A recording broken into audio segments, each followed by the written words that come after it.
Amém, amados? Graça e paz a todos. Quem está feliz com Jesus, diga glória a Deus. Diga aleluias. Dá um abraço no irmão então. Aleluias. Isso. Se você está feliz com Jesus, abrace o seu irmão. Transmita isso para ele em nome de Jesus. Amém, queridos? Que bom. Podeis assentar.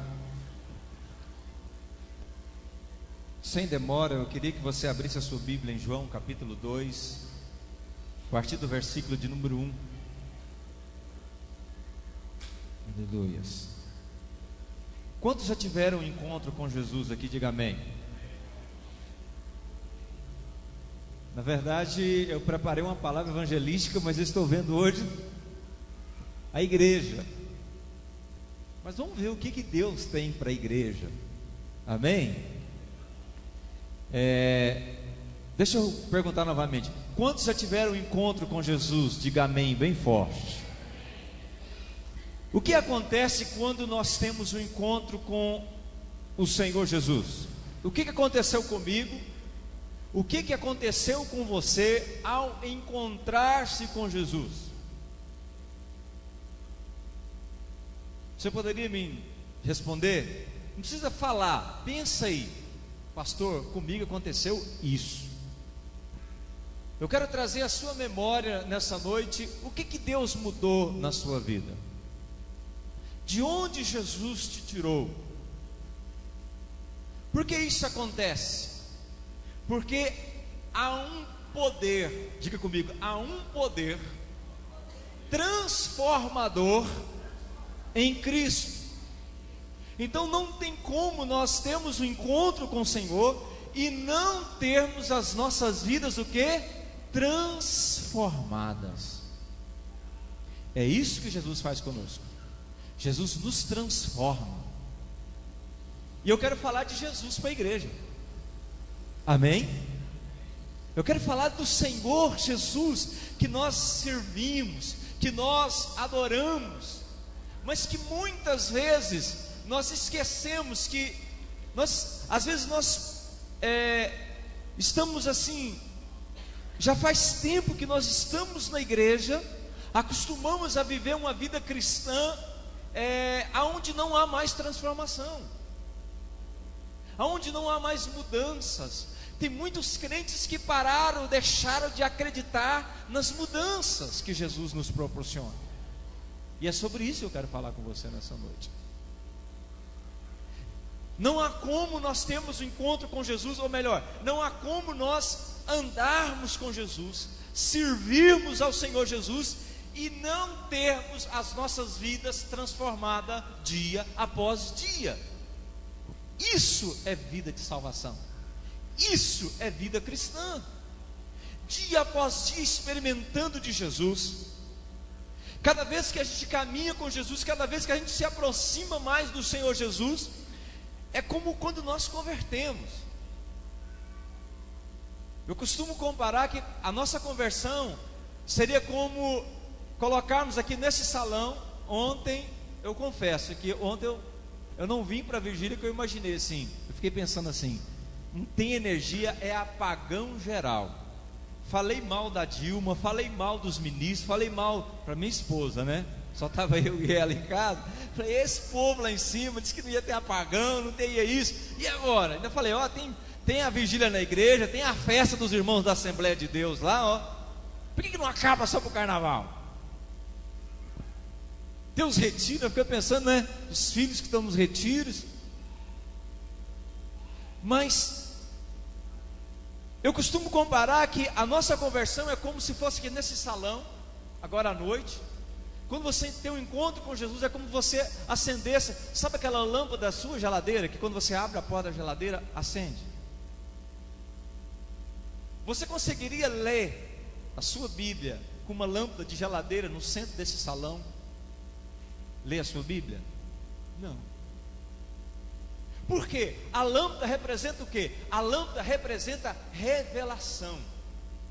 A lâmpada representa luz divina, poder de Deus sobre as nossas vidas. Mas o poder de Deus, quando nós nos convertemos, ele não vem na sua totalidade, ele não vem na sua plenitude sobre nós. Até os irmãos que têm revelação, né? Tem irmãos admiráveis nessa nação que Deus revela para eles até o CPF da pessoa, onde a pessoa mora, o endereço, chama, né? A gente conhece pessoas assim. Você que mora em tal lugar, o seu CPF tal, sua mãe que chama tal, seu pai tal, não tem como ficar nem na cadeira, né, irmão? Tem que levantar. Você pensa que isso é grande? É grande. Para nós que ainda estamos com a lâmpada de 20, de 40, de 60, é grande. Mas o irmão que está caminhando com o Senhor, dia após dia, está experimentando: Senhor, troca a lâmpada, eu quero uma agora de 60, Senhor, eu quero uma de 100, Senhor, eu quero uma de 1000. Para ele já não é grande mais. Se colocasse uma lâmpada de 20 aqui, ou melhor, eu acho que se colocasse até só uma lâmpada de 1000 no meio desse salão, eu não conseguiria nem ver o que está escrito aqui no notebook. Quinta-feira passada eu passei vergonha no Jari, enrolei os irmãos, porque eu levei o tablet para ministrar no PowerPoint, e eu não estava conseguindo ler. Não sei se a irmã Vera percebeu, mas eu só li o texto, só o texto que estava marcado, porque eu não estava conseguindo ler. Visão é uma coisa séria, né, irmão? Visão física. Agora você imagina visão espiritual. Quando nós temos encontro com Jesus, essa lâmpada ela é acesa. Essa lâmpada é acesa. E à medida que nós vamos caminhando com Jesus, à medida que nós vamos experimentando de Jesus, à medida que nós não estacionamos, à medida que nós falamos: Senhor, eu quero mais, eu quero mais, eu quero crescer mais, eu quero me aprofundar mais, essa lâmpada ela vai clareando, essa lâmpada ela vai aumentando a sua potência. E é um pouquinho sobre isso que eu quero falar, sobre esse poder transformador de Cristo, que muitas vezes nós estamos dentro da igreja, a gente prega isso para o irmão do lado, a gente prega isso para a nossa família, a gente prega isso para o nosso vizinho, nós pregamos isso na nossa célula, mas esquecemos que aquele problema que nós estamos vivendo, esquecemos que servimos ao Senhor Jesus, que pode transformar aquela situação também. Quantos creem nisso? Digo amém, em nome de Jesus. Minha palavra para a igreja nessa noite é simples, rasteira e ligeira. João 2, do 1 ao 11. Os irmãos conhecem o texto, mas eu quero ler para dar ênfase em alguns versículos. E ao terceiro dia fizeram-se umas bodas em Caná da Galileia. Estava ali a mãe de Jesus, e foi também convidado Jesus os seus discípulos para as bodas. E faltando vinho, a mãe de Jesus lhe disse: não tem vinho. Disse-lhe Jesus: mulher, que tenho eu contigo? Ainda não é chegada a minha hora. Sua mãe disse aos serventes: fazei tudo quanto ele vos disser. E estavam ali postas 6 talhas de pedra para as purificações dos judeus, e em cada uma cabiam 2 ou 3 almudes. Disse-lhes Jesus, verso 7: enchei de água essas talhas. E encheram-nas até em cima. E disse-lhes: tirai agora e levai ao mestre-sala. E levaram. E logo que o mestre-sala provou a água transformada em vinho, não sabendo de onde viera, se bem que o sabiam os serventes que tinham tirado a água, chamou o mestre-sala ao esposo e disse-lhe: todo homem põe primeiro o vinho bom, e quando já tem bebido bem, então o inferior. Mas tu guardaste até agora o bom vinho. Jesus principiou assim os seus sinais em Caná da Galileia e manifestou a sua glória, e os seus discípulos creram nele.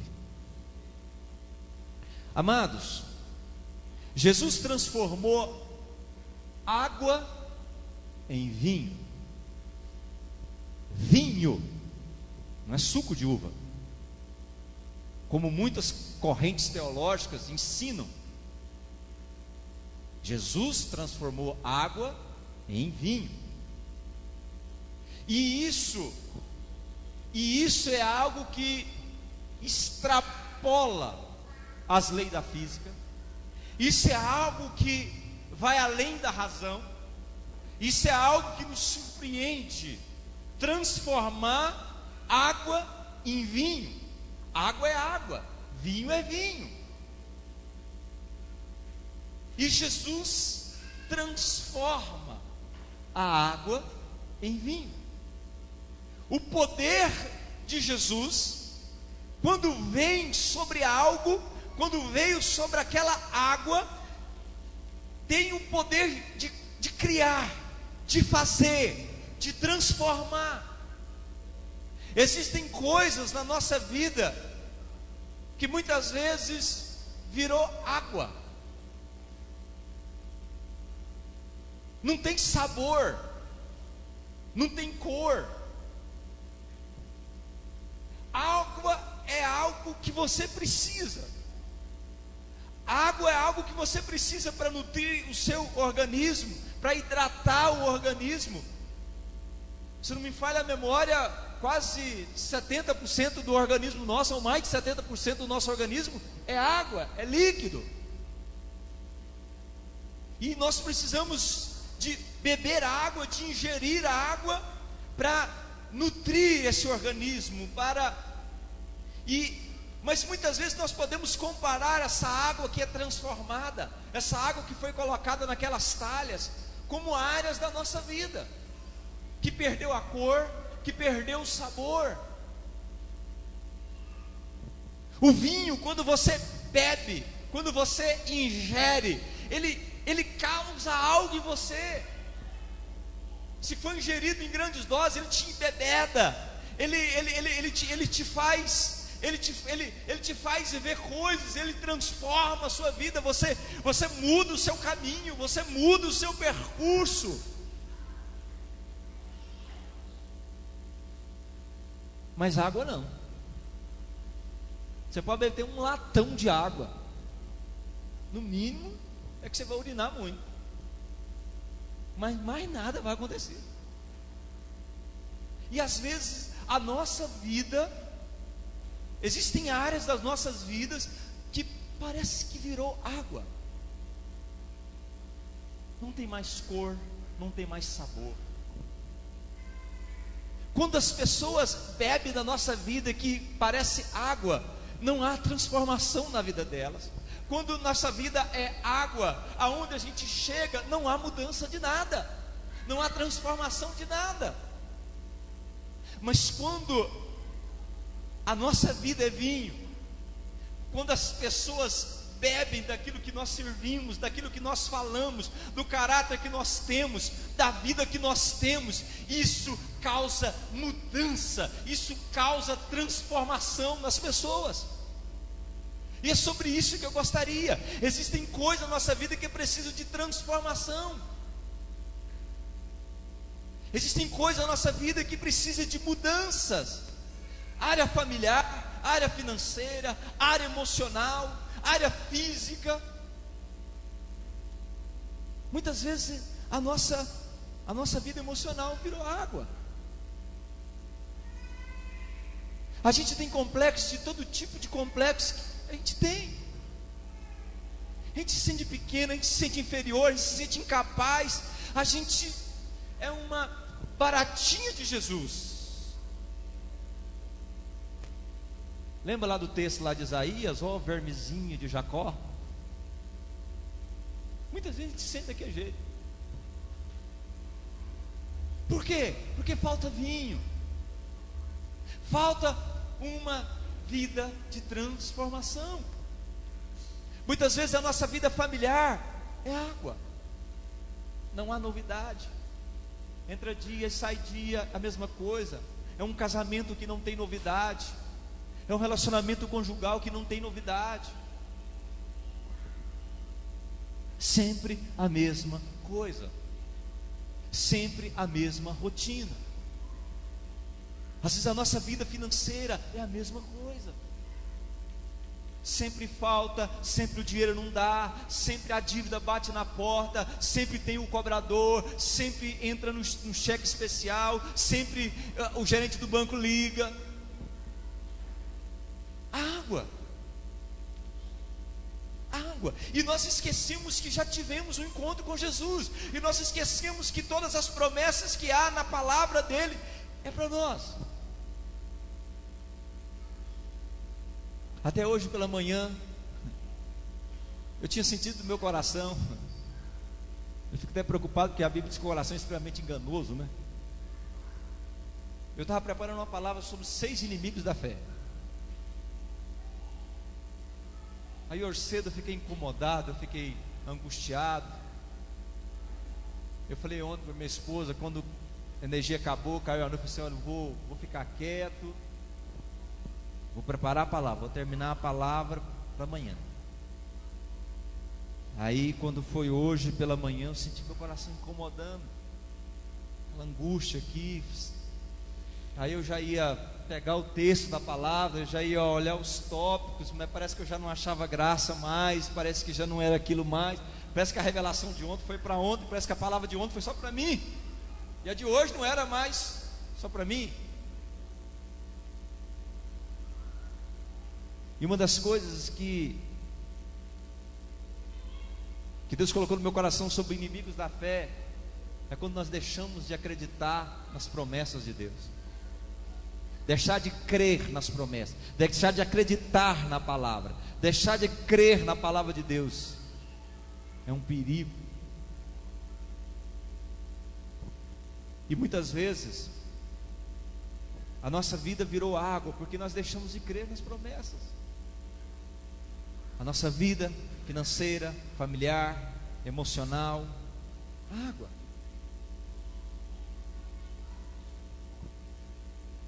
Mas eu quero dizer para você que nessa noite é noite de Jesus transformar a nossa vida em vinho. E o melhor, um bom vinho. Porque a Bíblia diz, o texto que nós lemos fala que quando o mestre-sala prova o vinho, ele chama o noivo, já esposo, porque era uma festa de casamento, e diz para ele: olha, todo mundo guarda, sabe, o melhor vinho para depois. Eu quero dizer para você que o que Deus tem para fazer nas nossas vidas é o melhor. O melhor de Deus não está por vir, o melhor de Deus já está presente.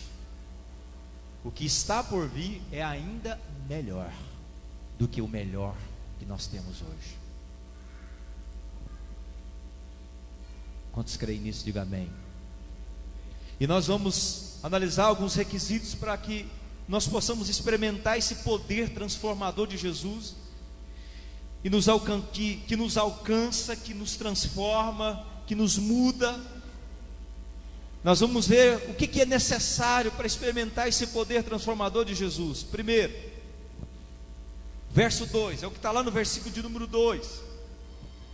E foi também convidado Jesus e os seus discípulos para as bodas.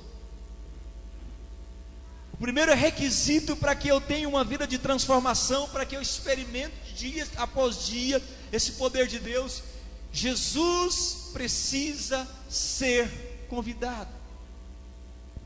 Pastor, mas Jesus já não está na minha vida? Eu não sou a igreja? Sim, Jesus já está na minha vida e Jesus já está na sua vida, mas Jesus está dentro da situação que você está vivendo. Porque muitas vezes Jesus está na nossa vida, mas existem algumas áreas que nós estamos vivendo que nós não gostamos de colocar Jesus. Existem algumas áreas das nossas vidas que nós batemos a porta na cara de Jesus, que nós não convidamos Jesus para entrar. Não convidamos. E nós precisamos aprender mesmo como crentes, como filhos de Deus, como igreja do Senhor Jesus que somos, a apresentar todas as áreas da nossa vida. A Bíblia diz que nós somos o templo do Espírito Santo. Quantos creem nisso? Digo amém. A Bíblia diz que somos morada de Deus. Agora eu pergunto, numa morada só há um cômodo? Não, numa morada há vários cômodos. E Jesus precisa transitar por todos esses cômodos das nossas vidas. Jesus precisa entrar em todas as áreas da nossa vida. Jesus precisa transformar todas as áreas, porque muitas vezes, eu não sei vocês, mas praticamente todos nós, existe uma área da nossa casa que tem o cômodozinho da bagunça, não é verdade? A gente tranca a porta, a gente põe uma cortina, a gente faz alguma coisa, a gente coloca uma placa, não entre. Mas muitas vezes a gente coloca a placa para Jesus também não entrar. E muitas vezes esse cômodozinho é a nossa vida financeira. Quantos já ouviram falar que primeiro a gente entrega a vida para Jesus, primeiro a gente converte espiritualmente, depois a gente converte o bolso. Quantos crentes não estão dentro da igreja que o bolso não foi convertido ainda? Quando fala em dízimo, quando fala em oferta, tranca, fecha o coração. O que é isso? Isso é uma área, é um quarto que ainda é intocável. É intocável. E muitas vezes vivemos crises, né? Vivemos crises financeiras, porque nessa área nós não deixamos Jesus entrar. Não permitimos que Jesus entre. A primeira coisa para que eu experimente o poder do Senhor Jesus, esse poder que transforma, eu preciso convidar Jesus. Jesus precisa ser convidado. Não, pastor, lá no meu casamento, lá na minha... Não, lá eu que sei. Lá eu não deixo ninguém entrar. Você já viu aqueles casais que muitas vezes se fecham dentro de contenda de desavença? Eles procuram a liderança da igreja só para comunicar assim: estamos separando. Até então ninguém sabia. E muitas vezes são problemas que estão se arrastando por 2, 3, 5, 10 anos.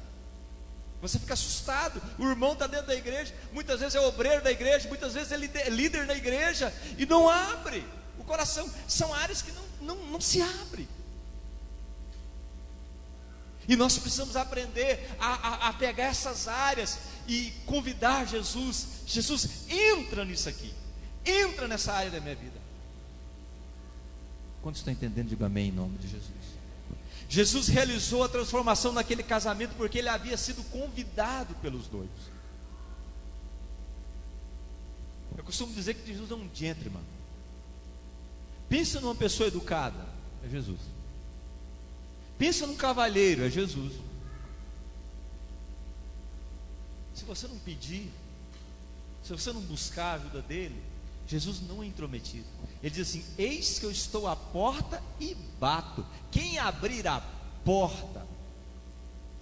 Jesus não esmurra a porta, Jesus não chuta a porta, Jesus não fica esguelando lá de fora. Jesus chega. Eu vou dizer uma coisa para você: não fica achando que Jesus fica lá pá, pá, pá, pá, pá. Não, Jesus só chega tap, tap, tap. Discreto. Jesus é manso. Ele não invade. Ele não invade a sua vida. Quando foi para você aceitar Ele como Senhor e Salvador, Ele não invadiu a sua vida. Quantas vezes Ele viu eu e você caídos na sarjeta, bêbados, alcoólatras, dominado pelo tabagismo, dominado pelas drogas, dominado pela prostituição. Quantas vezes ele nos viu sendo envergonhados. Você acha que isso não doía nele? Você acha que isso não feria o coração dele? Você acha que isso não doía no coração do Pai? Doía, mas ele não invadiu nem o meu nem o seu coração. Ele esperou que eu e você abrisse a porta. E hoje Ele continua da mesma forma. Não é porque Ele está lá dentro, é que muitas vezes Ele tem acesso livre a todas as áreas da nossa vida. Não é porque uma pessoa aceitou Jesus como Senhor e Salvador da vida dele, que todas as áreas da vida dele Jesus tem entrado. Não. Existem muitas áreas de muita gente que está há muito tempo na igreja, que ainda Jesus precisa entrar. Quantos estão entendendo? Precisa, amado. Quantas vezes que às vezes a gente chega aqui na frente e diz: olha, você precisa de um discipulador. Você precisa buscar um discipulador. Quem que é o discipulador? O discipulador é aquela pessoa que vai cobrir a sua vida de oração. que vai reparar você, que vai prestar atenção em você, que vai ver quando você está triste, quando você está faltando, quando você está de cabeça baixa, quando você precisa de ajuda, que vai estar próximo de você, que vai ligar para você, que vai tomar café com você, que vai buscar você, que vai se relacionar de uma forma mais perto de você. E a pessoa fala assim: não, eu não preciso. A gente precisa, mas muitas vezes a gente não quer abrir certas áreas da nossa vida. Muitas vezes a gente não quer nós não queremos que as pessoas nos conheçam. Muitas vezes nós não queremos que as pessoas nos conheçam. Você conhece o pastor Valdeli aqui do púlpito, mas vai conviver comigo uma semana para você ver. Vai conviver uma semana comigo. Você vai falar: quero ser discipulado desse pastor? Nunca. E é fácil você olhar e falar assim: eu quero. A gente não conhece, mas quando nós passamos a andar juntos, nós conhecemos. E muitas vezes nós não queremos nos deixar ser conhecidos. Você sabe por que muitas pessoas viram mudando? Você sabe por que muitas pessoas pulam de igreja em igreja? Porque elas não querem ser conhecidas, amados. Não querem. No dia que elas estão na igreja, que aperta o parafuso de cá, elas pulam para de lá. No dia que aperta de lá, elas pulam para outra de lá. Eu acho interessante, tem um texto na Bíblia que fala assim: conserta-te com teu irmão enquanto vocês estão a caminho, antes que ele te entregue a juízo, e o juízo aos verdugos. Esse tempo que nós passamos aqui na terra, irmão, a vida que eu tenho e a vida que você tem, é para cumprir o propósito de Deus. Para cumprirmos o propósito de Deus. E muitas vezes, para cumprirmos o propósito de Deus, nós precisamos deixar Jesus entrar em todas as áreas da nossa vida, em toda a nossa vida, e nos transformar por completo.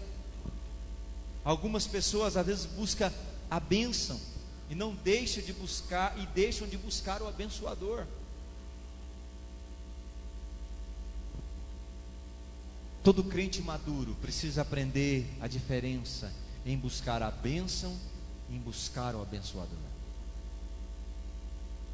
É extremamente perigoso quando você vê as pessoas como massa humana correndo de um lado para o outro buscando bênção, buscando bênção, buscando bênção, e muitas vezes buscando bênção sem buscar o abençoador. Na segunda, na quarta, na sexta está na campanha na igreja, mas no sábado, no domingo está no boteco.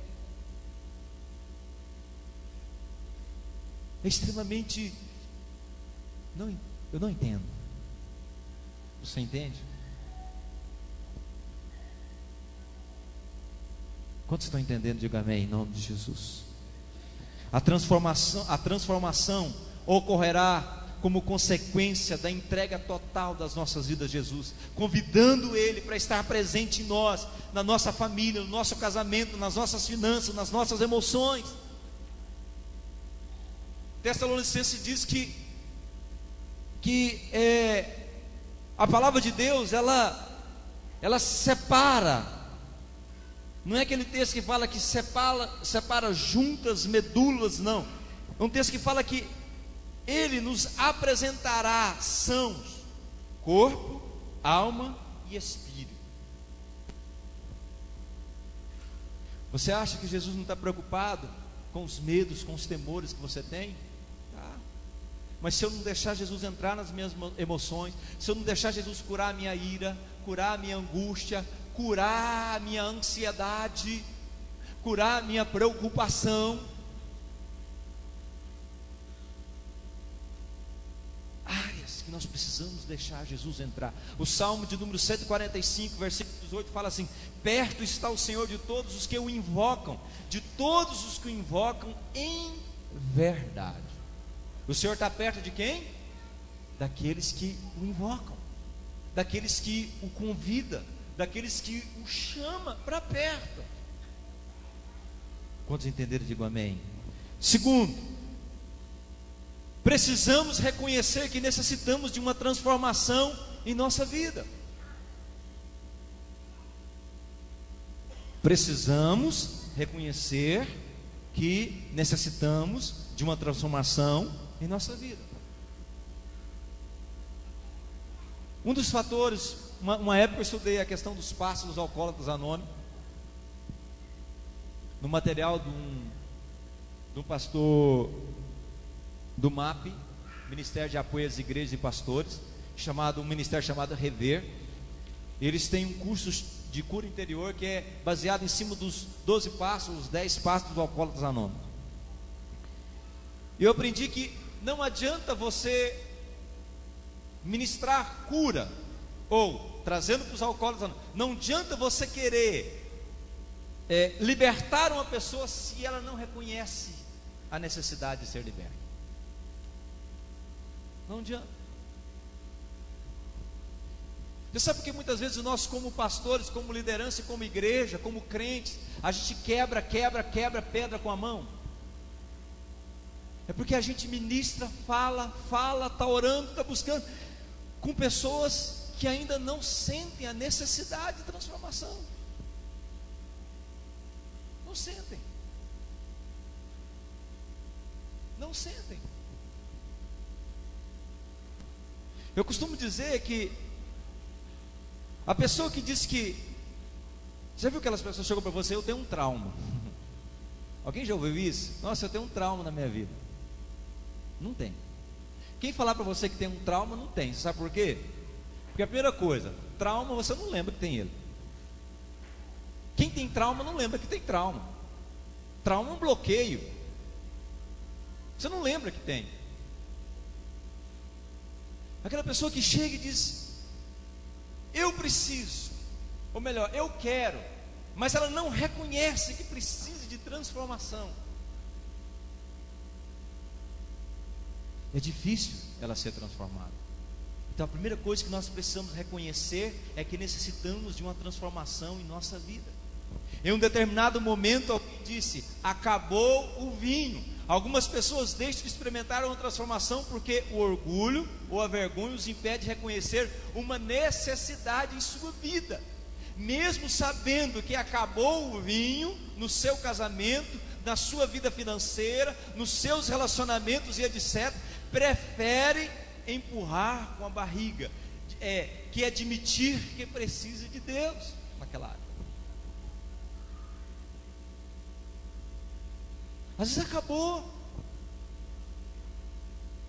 A pessoa não está sentindo mais a presença de Deus, não está sentindo mais a presença de Deus na vida financeira, na vida conjugal, na vida familiar, mas não reconhece. Você procura para a pessoa: e aí, como é que está essa área? Não, tudo bem. Coloca até um sorriso no rosto, né? Tudo bem. Não está tudo bem. Lógico que você não precisa falar de escancarado assim na frente de todo mundo. Não está tudo bem não, pastor. Você só pode dizer assim: depois nós falamos sobre isso. A pessoa que perguntou para você já sabe que depois você tem algo para compartilhar, para orar juntos, para buscar uma solução juntos. Mas enquanto nós não reconhecemos que necessitamos de uma transformação em nossa vida, não haverá mudança. Se tivermos uma necessidade em qualquer área da nossa vida, nós temos que ter a humildade de reconhecê-la e pedir ajuda, mesmo sendo crente há 20, 30 anos. Não tem problema. Não tem problema chegar para o irmão e dizer: eu preciso de oração porque tem 40 anos que eu me converti, mas eu não consigo mais, eu perdi a graça de ler a Bíblia, eu não consigo orar mais. Ora por mim, me ajuda, intercede por mim. Essa área da minha vida não está funcionando mais. Eu não quero liderar, eu não quero pregar, porque eu não estou bem com Deus. É mais bonito, é mais fácil dizer: isso não é visão de Deus para mim. Não é a visão de Deus para mim. Essa semana eu assisti um vídeo que eu ri demais. Depois você acessa lá no YouTube. Porta Estreita. Alguém aqui dos jovens deve ter assim. Humor gospel. É um filho de um pastor. E a mulher dele chega para ele e diz para ele assim: meu bem, vamos, acorda. Vamos para a escola dominical. Não, meu bem, eu já fiz teologia. Eu já tenho curso médio em teologia. Eu já sei de tudo que eles vão ensinar lá. Vai você para a escola dominical. Você é mais nova na fé. Eu não, vou ficar aqui em casa descansando. Ah, meu bem, então você sabe tudo. Sei, tudo. Ah, ela foi lá dentro, lá trouxe um questionário. Então você me ajuda a responder esse questionário aqui, porque o pastor passou esse questionário aqui para nós levar hoje para responder. Você me ajuda? Só vou citar um que eu achei mais engraçado. 2. Quantos livros tem a Bíblia? Ah, meu bem, lógico, um livro. Aqui, ó, um livro. Eu vou anotar aqui. O que Zaqueu fez? Uai, uma música. Entra na minha casa, entra na minha vida. Aí no final do vídeo ele reconhece que ele não sabia nada. Ele fala assim para a mulher assim: espera, bem, eu vou trocar de roupa com você. Às vezes nós estamos há tanto tempo na igreja, mas já não oramos mais, não conseguimos jejuar mais, a gente não consegue evangelizar mais, e nós precisamos reconhecer que necessitamos que Jesus entre nessa área, porque se Jesus não entrar, nós vamos nos enfraquecer cada vez mais. E o problema não está na igreja, o problema não está na visão da igreja, o problema está em nós, irmãos.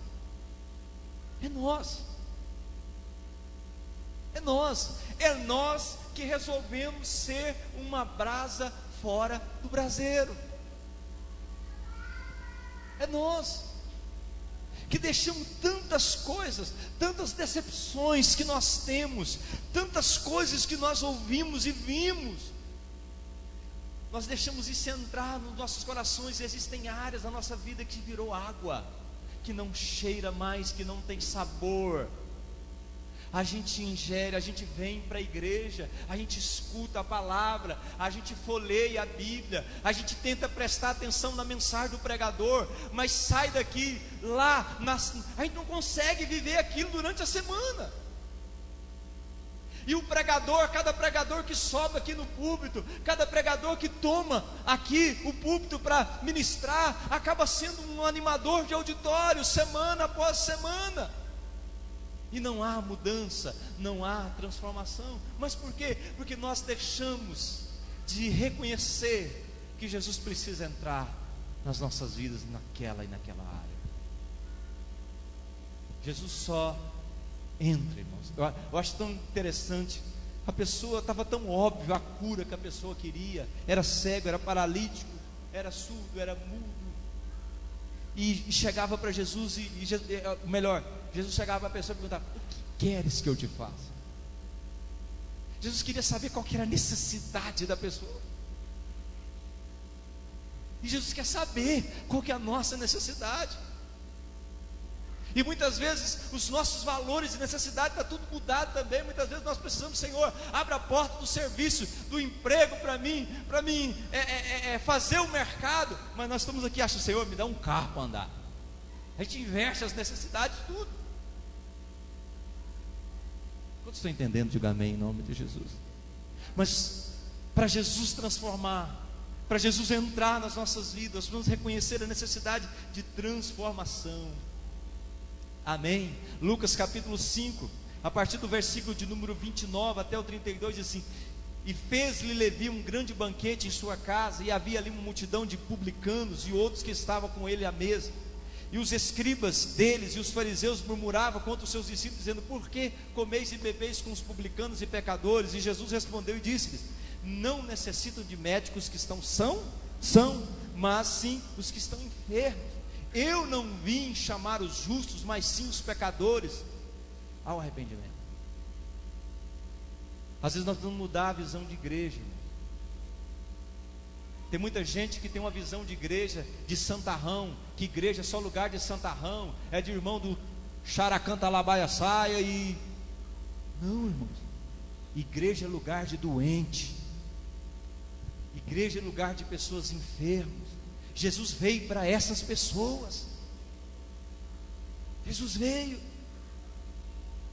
Muitas vezes nós achamos que igreja é lugar que tem que haver só pessoas curadas. E quando nós começamos a pensar assim, o alcoólatra não entra, a prostituta não entra, o homossexual não entra, irmão. O imperfeito não entra. Ele diz: eu não consigo entrar lá, porque lá é lugar de perfeitos. Quantas, eu não sei se isso aconteceu com você, porque comigo aconteceu muitas vezes quando eu era jovem, que a gente ia em determinadas igrejas visitar, antes de apresentar você, falar qualquer coisa, a pessoa te olhava de baixo em cima, se cumprimentar você com a paz do Senhor ou com boa noite. Porque se você não tivesse vestido conforme o padrão de santidade que a doutrina pregava, não te dava a paz do Senhor, era só boa noite. Eu lembro uma vez que eu e minha esposa já éramos pastores, e eu fui convidado para pregar numa igreja, e quando eu estava na hora do louvor, não sei se ela lembra disso, ela sempre gostou de usar esporte. De esporte que fala? Calça, né? Calça é esporte, sempre. Na hora do louvor, não sei o que tem lá, uma irmãzinha virou para trás, e eu, para ser agradável, paz do Senhor, a irmã olhou: vocês não são crentes não, a calça da irmã. Passou 5 minutos, o pastor chama para ministrar. 5 pessoas da intercessão caíram endemoniadas na hora da oração de libertação. 5. Sabe por quê, irmãos? Porque é mais fácil a se apegar em tradição do que em revelação. É muito mais fácil entrar dentro de uma norma do que buscar a revelação de Deus para as nossas vidas todos os dias. É mais fácil. Quantos estão entendendo? Digo amém. Então nós precisamos tirar da nossa cabeça que igreja é lugar de santarrões, igreja é hospital, igreja é clínica. Um dia eu visitei uma igreja, eu achei interessante, quando eu vi lá no escritório do pastor, escritório de clínica pastoral. Achei interessantíssimo aquilo, nunca esqueci daquilo. Sabe por quê? Porque igreja é uma clínica mesmo. É uma clínica, igreja não adianta você vir para a igreja e pensar: lá eu nunca vou me decepcionar, lá aquele povo nunca vai fazer isso comigo. Vai, irmãos, porque a igreja é de gente, é de povo, é de um organismo vivo. Tem dia que você não vai estar bem, tem dia que eu não vou estar bem, tem dia que o irmão não vai estar bem. Ele não vai olhar para você, ele não vai querer dar a paz do Senhor para você, ele vai estar com uma cara de maracujá murcho na geladeira. Ele vai estar e fazer o quê? Abraça ele, ministre sobre ele, ama ele. E entenda que igreja é lugar de pessoas serem curadas. Amém? Mas só é curado, mas só é transformado, amados. Só é curado, só é transformado aqueles que reconhecem a necessidade de transformação. Quantos creem nisso? Dê uma salva de palmas bem forte para o Senhor.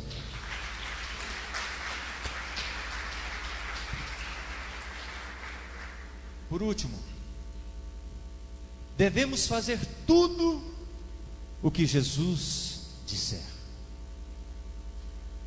para que haja transformação, para que haja mudança nas nossas vidas, sendo crente ou não sendo crente, sendo um crente de muitos anos na igreja, sendo um crente novato. Nós precisamos aprender a fazer tudo o que Jesus disser. É o que está lá no versículo de número 5, no texto que nós lemos. Lá diz: e sua mãe disse aos serventes: fazei tudo quanto ele vos disser. Essa foi a recomendação da mãe de Jesus. Falou para os serventes: Porque a mãe de Jesus sabia que Jesus poderia transformar aquele ambiente. E da mesma forma que ela sabia lá, porque conhecia o filho, eu e você sabemos hoje, porque conhecemos Jesus, que Jesus muda qualquer circunstância, qualquer situação. Não tem casamento perdido para Jesus. Uma vez lá em Anápolis, eu pastoreava um rapaz, ficamos muito amigos, somos amigos até hoje.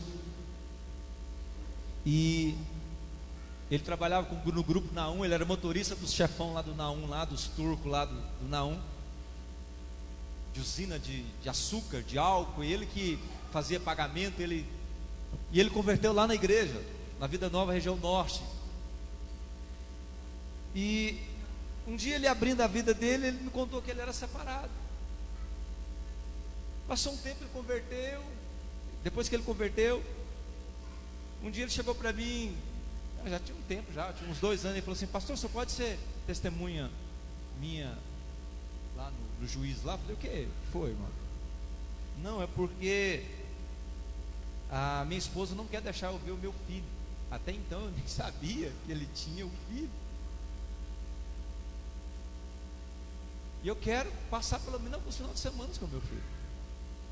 Eu disse para ele assim: irmão, quanto tempo você separou da sua esposa? 6 anos, pastor. Eu falei: você crê que Jesus pode restaurar esse relacionamento?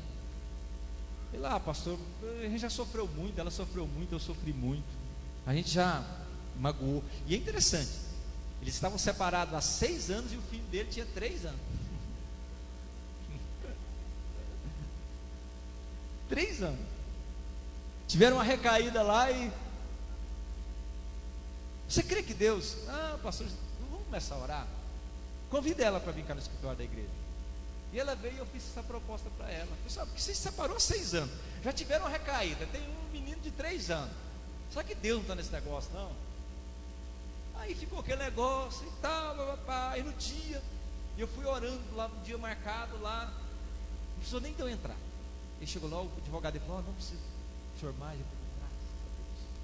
A Bíblia diz que a gente não pode entrar em contenda com o irmão em juízo nenhum, né? Mas a ex-esposa dele não era da igreja, e eu tinha que estar ali defendendo a minha ovelha. E com o tempo ela passou a visitar a igreja, ela fez visita alguns dias, passou um dia, chega os dois mão dadas.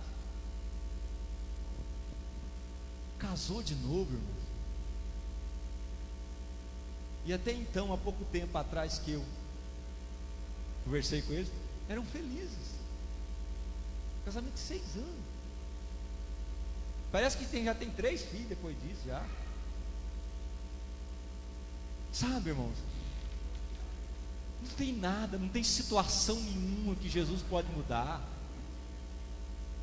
Lembra de Lázaro? Ele estava morto há quantos dias? Jesus só chegou e disse: Lázaro, sai para fora. Mas antes de Lázaro sair, Jesus falou para aquelas pessoas: tira a pedra. E aquelas pessoas que estavam ouvindo Jesus tiraram a pedra, fizeram o que ele mandaram. E Lázaro também fez o que Jesus mandou, saiu para fora. E eu quero terminar aqui. Para que haja transformação, para que haja mudança, nós devemos fazer tudo o que Jesus disser.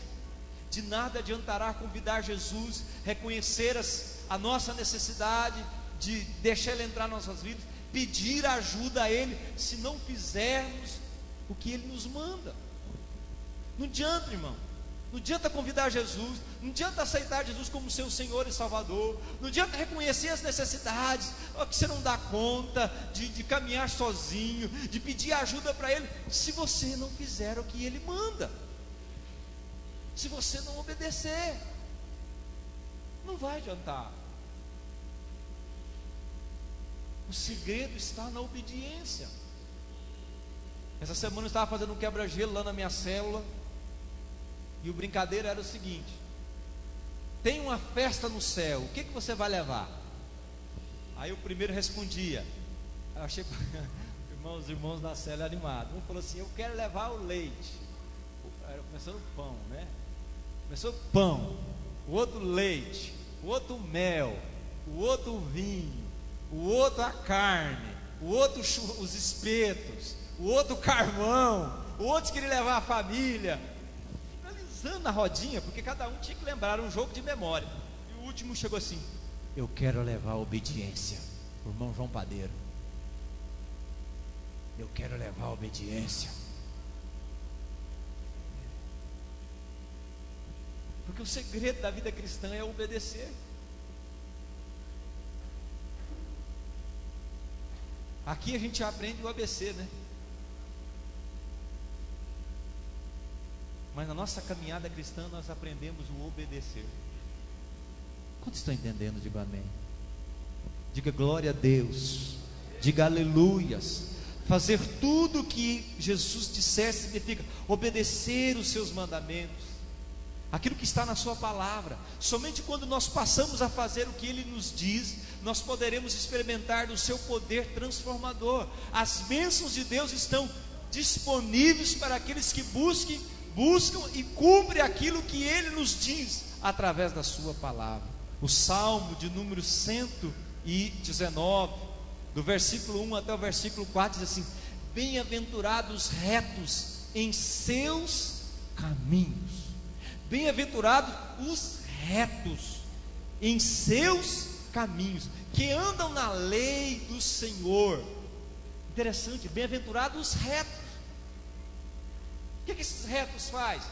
De que forma que eles andam? Nos caminhos, que andam na lei do Senhor. Bem-aventurados que guardam seus testemunhos e que o buscam com todo o coração, e não praticam a iniquidade, mas andam nos seus caminhos.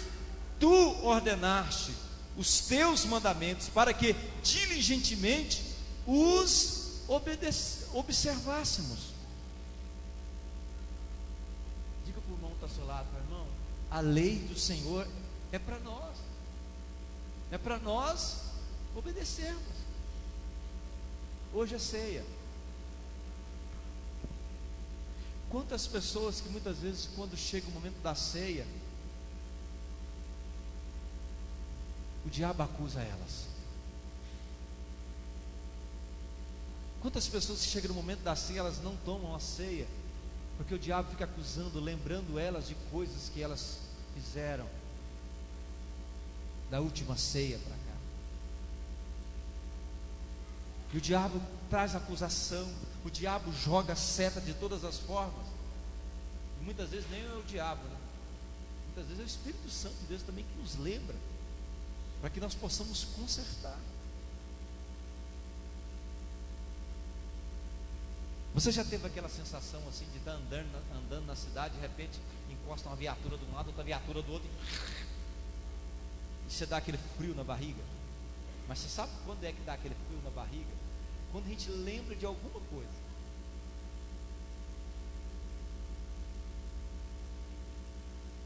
Às vezes é o IPVA que está atrasado,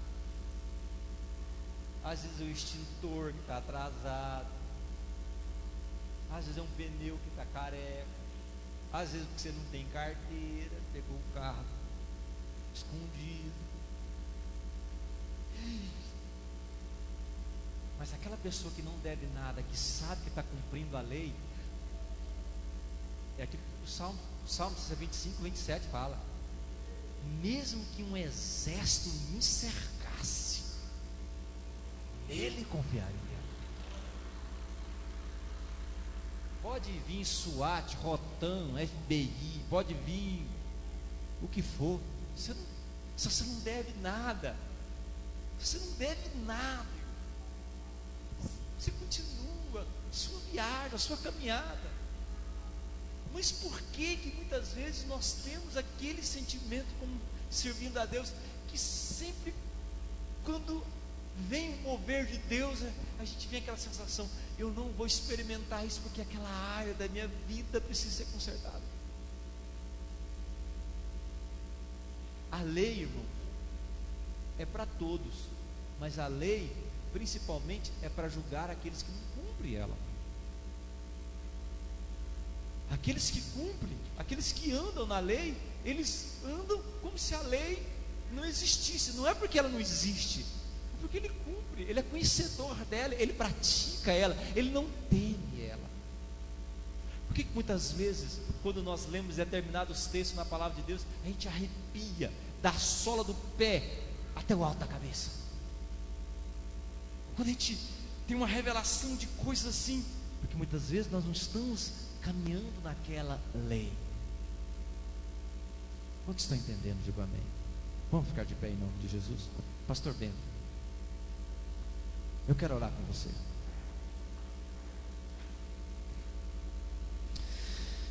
Senhor, nosso Deus, nosso Pai que estás nos céus, Senhor, a tua palavra ela é viva, a tua palavra é eficaz. Nós somos a tua igreja, Pai. Aqui estamos reunidos, ó Deus, em teu nome, para te cultuar, para te adorar, para te servir, para sermos enriquecidos, ó Deus, na tua palavra. Saímos daqui, Deus, ó Deus, sem nenhum tipo de carga, sem nenhum tipo de peso, Senhor, sem nenhum tipo de culpa, sem nenhum tipo de acusação, Senhor. Por isso, Deus, nessa noite nós confessamos a Ti todos os nossos pecados. Nós te pedimos perdão dos nossos pecados. Nós te pedimos perdão, Senhor, daquelas áreas, ó Deus, que nós não temos deixado o Senhor entrar, Senhor, que nós não temos permitido que o Senhor entre, que nós não temos confessado, que nós não temos abrido os nossos lábios, ó Deus, para confessar, Senhor. Muitas vezes, ó Deus, jogamos culpa em A, B, C, mas, ó Deus, é nós, Pai, que precisamos abrir essa porta. É nós que queremos escancarar o nosso coração, Senhor. Por isso vem, Senhor, renova-nos nessa noite. Nós não queremos ser iguais, nós queremos ser transformados, ó Deus, nessa noite. Nós queremos, ó Deus, uma cura. Nós queremos nessa noite experimentar o Senhor como experimentamos naquele dia que o aceitamos como Senhor e Salvador da nossa vida, que o nosso espírito estava morto, mas Ele reviveu, Ele tornou a ter vida. Mas existem áreas das nossas vidas que viraram água, Senhor, que estão sem graça, que não cor, que não há sabor mais. E o Senhor precisa, Deus, dessa noite, da mesma forma que o Senhor entrou naquele casamento em Caná da Galileia e transformou aquela água em vinho. O Senhor precisa nessa noite transformar, porque nós estamos gritando por socorro. Nós estamos gritando por socorro nessa noite. Os casamentos estão gritando por socorro, vidas financeiras estão gritando por socorro, pessoas, dons espirituais, ministérios estão gritando por socorro, Senhor.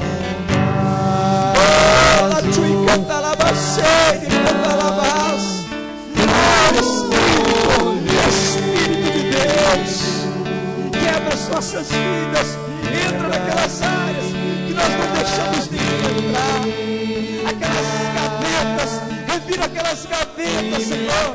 Ó Deus, estão cheias de entulho, de ira, de raiva, de angústia, de dor, de sofrimento, de trevas, ó Deus. Oh, Senhor Jesus.